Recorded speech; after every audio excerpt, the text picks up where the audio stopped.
Hey y'all, welcome to the CPC Sermon Recap. Is that what we're calling this? I think that's it.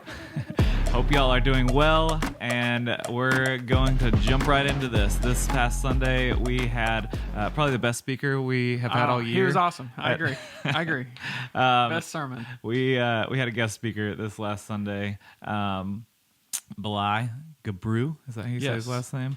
A little fun fact. I found this out. So, in Ethiopia, they only have 3 generations of names. So his father's name was Gabru, and then his grandfather's name was Teku or Teka, and so his name is Belai Teka Gabru.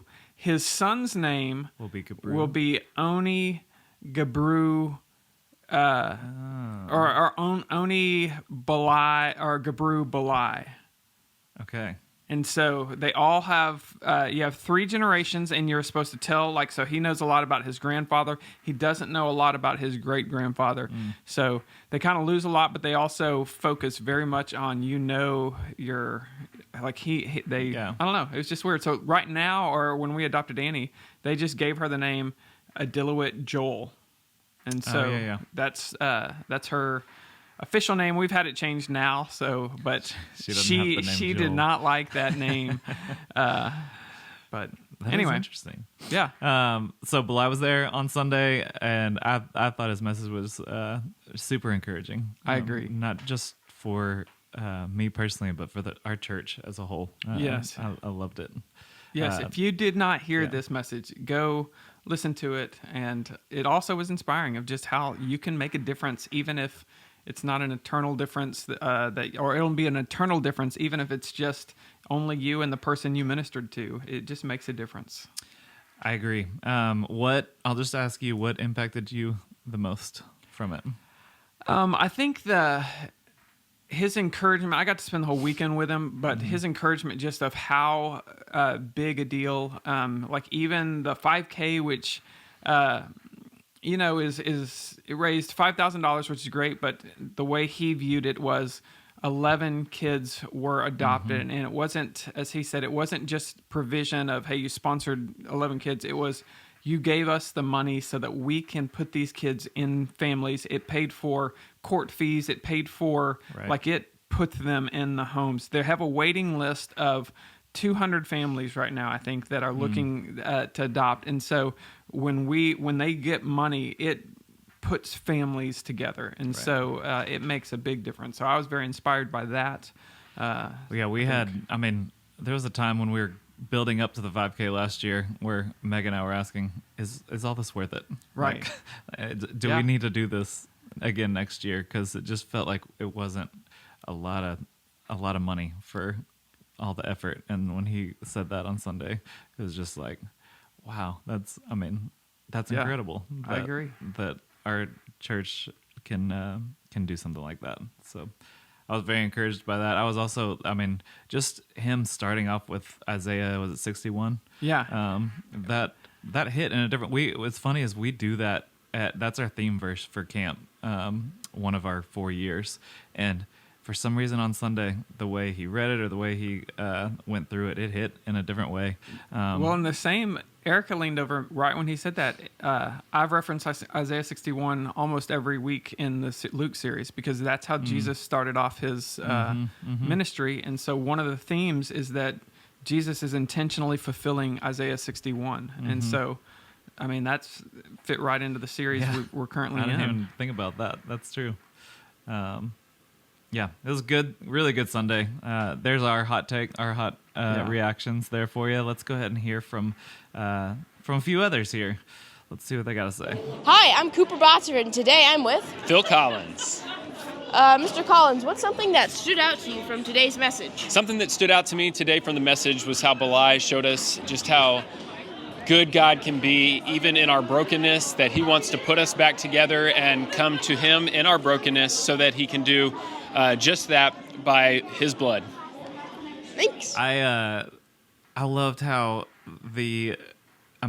translation could go for us being the ministers and the ministry on Sunday to me. Like Phil was saying, we are the broken, and that's how it spoke to me a lot too. But also, if you look at Isaiah 61, it's we bind the brokenhearted. Right. And so it hits in different ways for different people. Yeah, and even just knowing that what the illustration he gave with the gold repairing the pot, that if we're broken and we go to Jesus for healing, that we're going to be better than before, more valuable, because we've now been formed by and reformed by the hand of Christ. And so I thought, to me, that was a good reminder. Absolutely. All right, next reaction here. Welcome to CPC Church. This is Tafaza Churma here with an after-church reaction video. I have Lindsay here. Lindsay, what stood out to you from today's sermon? I really liked how Belai put that God takes our broken pieces and he puts us back together. Whether it's quickly or slowly, he carefully puts us back together. Oh, like the analogy of the kistugi? Yes. Okay, awesome. Thank you very much. There's that analogy. Yeah. It was a powerful thought, especially if you're going through something, or if you, especially, in that time of brokenness. I can see how that would, it was just very encouraging. Yep. Very clear picture too. Good. Yeah. It's awesome. Here we go. Next reaction. Welcome to Connection Point Church reaction video. This is Tafaza Churma, and I'm here with Rachel Sampson. And what's your name? she's not Julian. Jules is not ready to be on camera today, but that's okay. All right, Rachel, what's something that stood out to you from today's sermon? I think when he was talking about the little girl with hydrocephaly who he poured into her life, and then despite her not making it, in the end it was still worth it, and like that outpouring of love. And I had a similar situation in my own life, so that stood out to me. Was there anything that was talked about today, or that he taught on, that either you have questions about, or you like Pastor Joe to expand on more? I think just in general, talking about, how do we love those broken people in our lives, and how do we walk with them in a really authentic way, you know what I mean? So I think that would always be good to expand upon. Awesome. Thank you so much for taking time. We appreciate you. Have a great Sunday. Okay. That's really good. I loved that story too, and just seeing him passionately care for somebody who was uncared for. And just just knowing that, you can't just go grab a kid out of an orphanage, but that's what he did. He saw this child in need, and that he wasn't being cared for, and he knew it was dire, and just that type of passion to do that. But I think also, to her point of expanding on that idea of, there's just so many moments in our life, I think, where you're like, am I really going to affect this? Am I really going to have lasting change? And to hear Belai's kind of perspective of, this has me doing the right thing and loving the broken, even if I can't fix it, it's still the right thing. Right. It's still what God is calling us to do. And that's what makes the church powerful, is even in situations without hope, we will still love well. We will still pour in, because we have an eternal perspective. I think there was so much from just that illustration and that part of his life, I think, that kind of shows you who he is, and who Christ would call us to be. Yeah, maybe it's more for us than it is for the person that we're going to help. Just thinking about him sitting in the hospital for 2 hours to get the milk, not just one time, but and just the brokenness of having the device, the shunt that would fix this child, and no one there being willing to say, you know what, this is worth it. This is worth it. Right. So, go ahead. I was just going to say, let's put it out there to whoever's watching this, to the millions of people that watch this. Yeah. I would encourage us all to just think about, is there somebody in your life right now who you feel like, or some situation right now where you feel like it's just not going to be worth it, or it's not it's not going to make a difference. Or even just if you're at work and take the time to get to know people. And if somebody says, you know what, if they do let you in a little bit of it's not going well, or my wife is struggling, or, whatever, I'm dealing with an aging parent or something, of just not letting that just fly by without ever, at least write it down and start praying for them, Right. and decide, you know what, I'm going to follow up. I'm going to let them know that wasn't a small thing to me, that I'm going to care for the brokenhearted. Right. And so to me, that just opening our eyes a little bit to the opportunities of it. Mm-hmm. I'll read Isaiah 61 real quick just to kind of wrap up this conversation. I think it's such a good challenge and motivating call for us. It says, "The Spirit of the Lord God is upon me, because the Lord has anointed me to bring good news to the poor.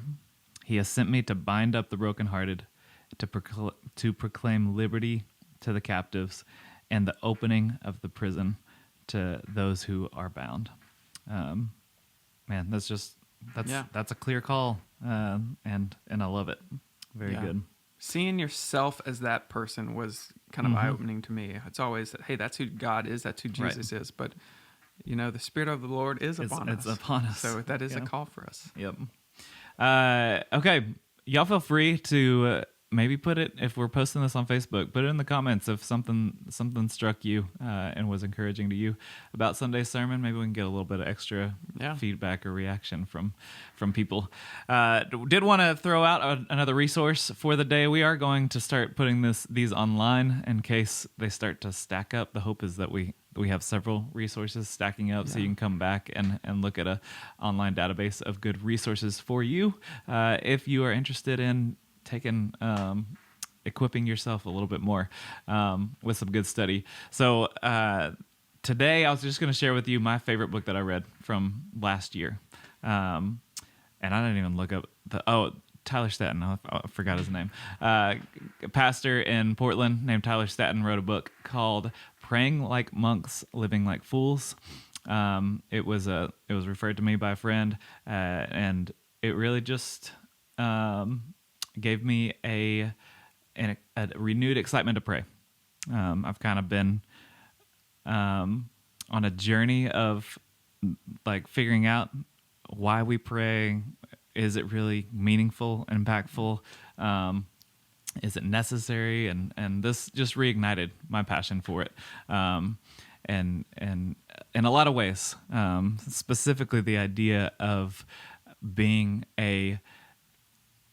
doing the spiritual work, like being a spiritual warrior, recognizing that our battle is not just flesh and blood, but in the heavenly realms, and being willing to go to battle for the ones I love around me. So I would encourage anyone to grab that book if you're wanting to beef up your prayer life a little bit. It's a good read. That's good. Yeah, I've started. I used to have a prayer journal. Now I've started with prayer cards and kind of a Rolodex of just consistent prayer. But yeah, I'll have to check that book out eventually. I'll get to it eventually. We'll put it on the prayer list for you. Yeah. Maybe we'll get some Amazon affiliate links and make some money off of people who there you go. click on our links to buy things. Yeah. Millions and millions. Yeah, millions of all these viewers.